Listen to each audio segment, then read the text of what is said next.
space. It is more than just stars and planets. It is finding the unthinkable in an unfamiliar area full of hopes and dreams. In the eyes of the world, to be able to send multiple astronauts, rockets, and spaceships out to the abyss and have most come back successfully is a phenomenal accomplishment.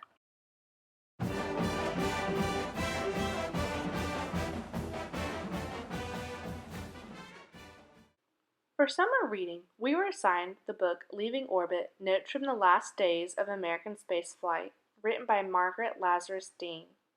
Dean is a professor at the university and not only teaches creative writing classes but writes books as well.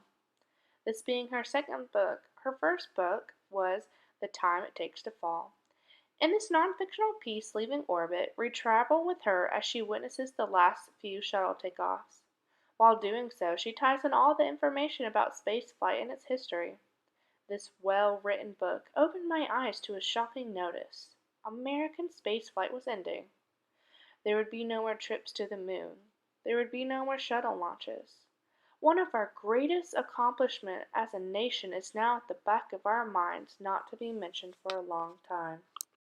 History has proven that human life has continued to advance. From the creation of the stone wheel to today's robotic surgeries, we can see that every century has brought a new invention to the table. In with the new and out with the old, obsolete ideas are put to rest. One of those is spaceflight. Today, we don't turn on our TVs and witness a shuttle launching as a norm. It doesn't cross our mind twice that we haven't heard much about NASA. That has to do with the whole idea of spaceflight becoming outdated.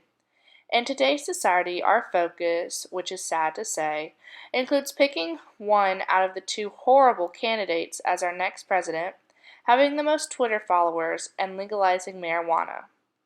Nothing of that has anything to do with trying to send another man to the moon.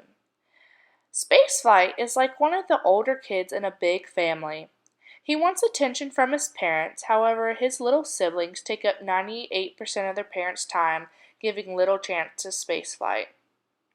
Just like big families, the older kids were recognized for their accomplishments until their little brothers and sisters did the same event and the big sibling didn't matter anymore.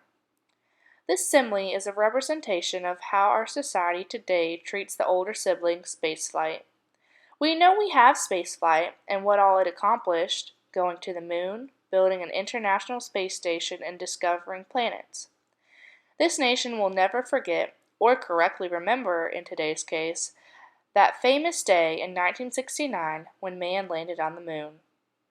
I, for one, find that space exploration doesn't affect my life today, but in the grand scheme of things, without it, our nation and myself wouldn't be as we are today.